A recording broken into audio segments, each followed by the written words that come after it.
Look at what I have.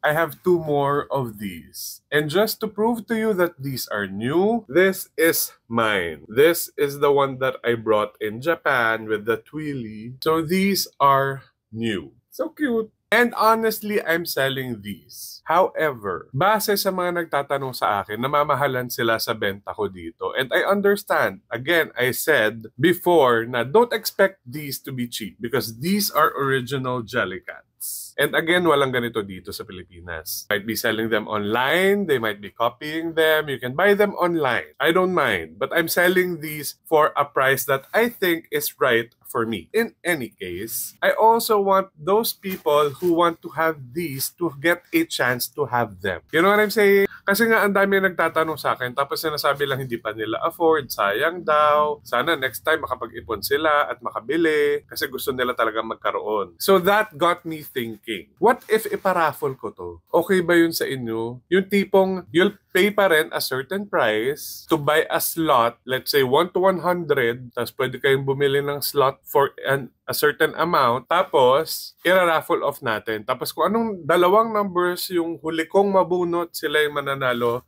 ng Jellycat bags. And I'm thinking na pwede siguro natin itong iparaffle for as low as 200 pesos. So for one slot, you just have to pay 200 pesos and you can win one of these. And trust me, these are not worth 200 pesos. Alam niyo yun, because I'm also thinking about yung mga estudyante, na baby armies, na gusto magkaroon ng ganito, or V-stands, pero wala pa nga silang pambili kasi hindi pa naman sila nag-work. Or maybe nag-work na sila but they have other priorities like the bills. So, iniisip ko pa lang kung gagawin ko siya or am I just going to sell this up front to those who can buy these at my price? I don't know. Help me, guys. Should I sell these or should I raffle these off?